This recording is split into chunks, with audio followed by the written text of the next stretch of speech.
Our healthcare system is a messy maze, but RDs, we can help as health navigators, help our clients through the system.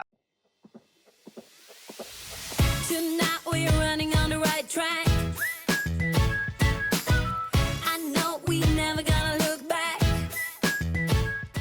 I just finished recording an Instagram reel on this very subject, and I have my husband here, Lewis, helping me just kind of talk about this with you, so you guys can understand a little bit of how I think about it, and maybe that might be helpful. Let's see. So he's got some questions for me.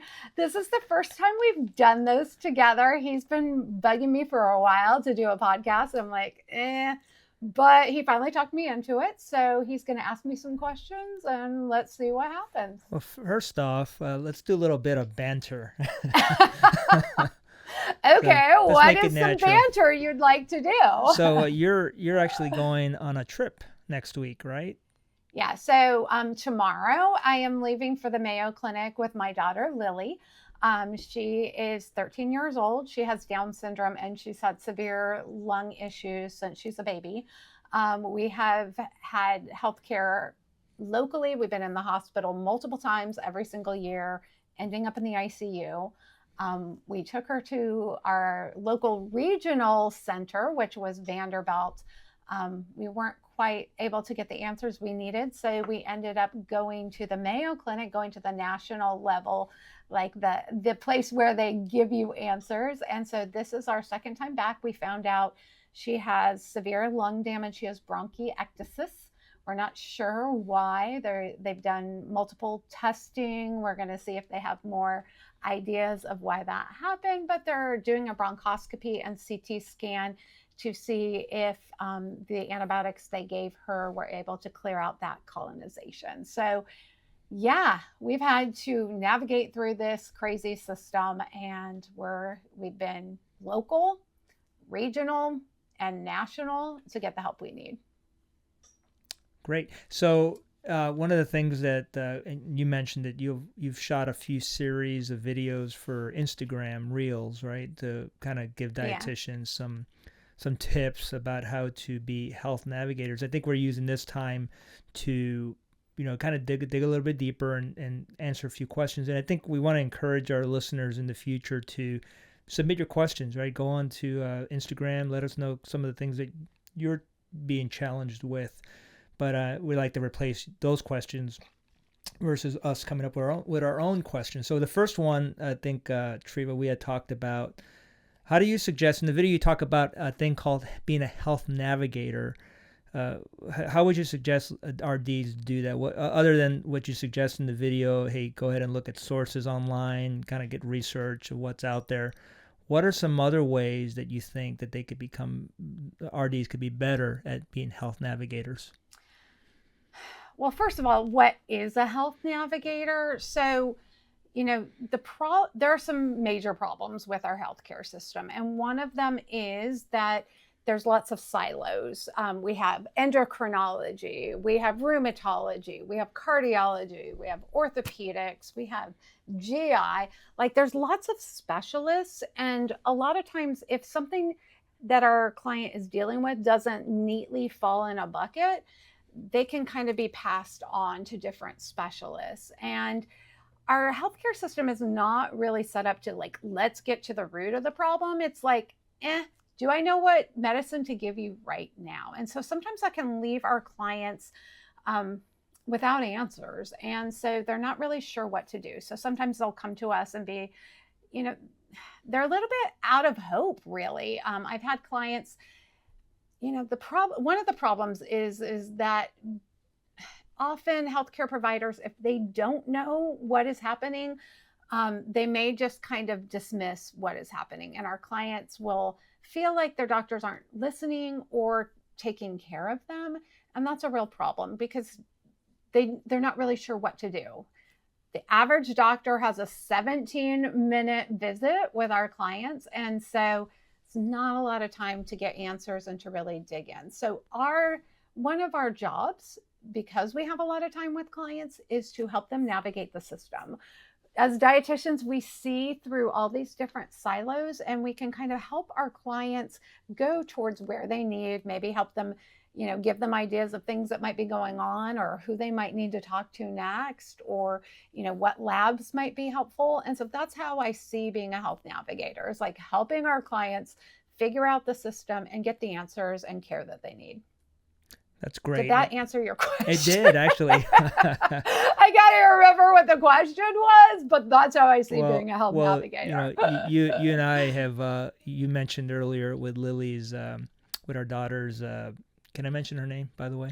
Lily, yeah, you can mention her name. That's Lily's medical condition, and over the years you've had medical conditions. As we get a little bit older, I've had medical conditions, and one of the things that we've noticed is that it doesn't matter where you go, most primary health providers don't help patients connect the dots. You have to be your own best advocate. Absolutely. So that the next question, right, it's just like, hey, why is this thing happening? And I don't know, here's some medicines, kind of the default behavior.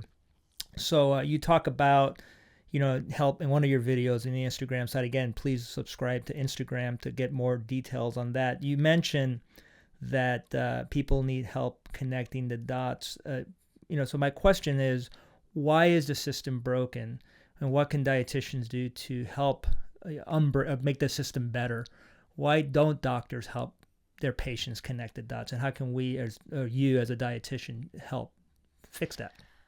Well, I think one issue with our healthcare system is it was not set up as a master plan. It kind of evolved over time. And one of the ways that it's evolved is, treatment of a problem, not like, let's get down to the root cause and help you fix this thing. And the way that it's set up is also that, providers have a very short time to see patients. And so that doesn't always lend itself to, let me help you figure this out. And I think also there's a little bit of a mindset of, maybe it's just, if we don't know what it is, then maybe it's not true. And that's really detrimental for our clients, because they start, it's hard to take yourself seriously if your provider doesn't take them seriously. What else were you asking me? I kind of get going and you forget described what you were saying. That was great, because the question really was, why is the system broken? Why don't doctors? Okay, yeah. It's everyone's kind of siloed, right? But I think you and I've talked about this over the years. Your great expertise in this domain, but I think it's an opportunity for RDs to kind of help bridge the gap, right? Help navigate between the patient and their primary or specialist, right, that they're dealing with. Yeah. So that was great. I mean, it's just a system that's evolved over time. It's not by design that's that way, right? Yeah, and I just want to share a story that kind of, even before my daughter was born, it was before she was born. I had Graves' disease, and I had been going to an endocrinologist, and it was 9 months into this. I needed to, my Graves' disease was really severe, and I needed to have a thyroidectomy, have my thyroid out. And I was feeling really frustrated because I was not getting follow-up care with my doctor. They weren't sending me labs. My doctor was fine, but the whole system, I was not getting care, and I felt really frustrated. I went to go see my OBGYN just for my regular visit, and I started crying, and I told her about what was happening, and she goes, "We could have your thyroid out next week, Treva. You could just go to a different ENT, and the ENT could just take it out next week." I was like, wait, what? Now I didn't go to the ENT she suggested, but it made me think, oh, I am not limited to this one doctor. And so I transferred my care to Vanderbilt. I was seen the next week. Within a month, I had my thyroidectomy and was on the healing path. But even though I am a healthcare provider myself and am in the system, it just didn't occur to me that I had other options. And so sometimes we need to help our clients see beyond this problem right here and help them to see that there is help available. It just might not be our local doctors, or it might not be the specialist that they're with right now.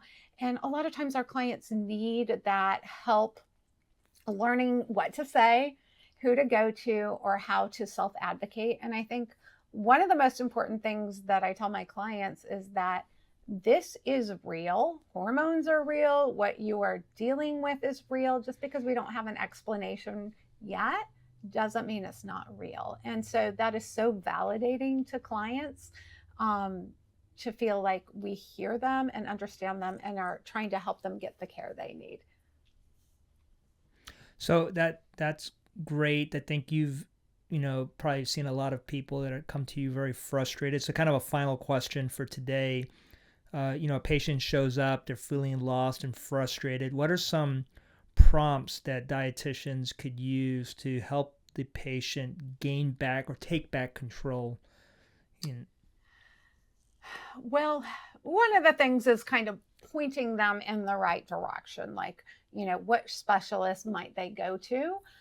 That's one thing, but there's also questions that we can use. One of the questions that served me really well is, what would you do? This was with my daughter. Like, what would you do if this were your child? If Lily was your daughter, what would you do? It changes the whole, as healthcare providers, we want to give people the options. Well, you could do this, you could do this, you could do this, but we don't always have the context to make a good decision. And so I've learned that when I ask doctors that question, I get kind of their unfiltered, behind the scenes, here's what I would do, here's what I'd tell my sister, here's what I'd tell my mom, here's what I do for my own child. And I found that question serves us really well. I do have a list of other questions. I'm going to put a link if people want to get those other questions, but that's a starting one, and helping to prep our clients. Sometimes I'll give them like a little script or a list of questions to ask their doctor. Doctors don't have a lot of time. Nurse practitioners don't have a lot of time. PAs don't have a lot of time, right? And so sometimes we need to help them come up with the right questions, the right things to say, so that they can get the help they need. So I do have a list of helpful questions clients could use, but make sure you help to personalize it with your client so they know exactly what to say to help their providers give them the care they need. We have this opportunity to help our clients as health navigators. And I can tell you, it is one of the most satisfying things to help clients that are so frustrated and want to give up, kind of, make their way through the maze of our healthcare and get the care that they need. Great. And have a fun trip to Minnesota next week. I'll be back here at the Yeah, house. follow me on Instagram. I'm going to be doing stories on it, just kind of showing what it's like to be at the Mayo Clinic. It is an incredible place to be. It is quite the system. So I look forward to sharing it with you.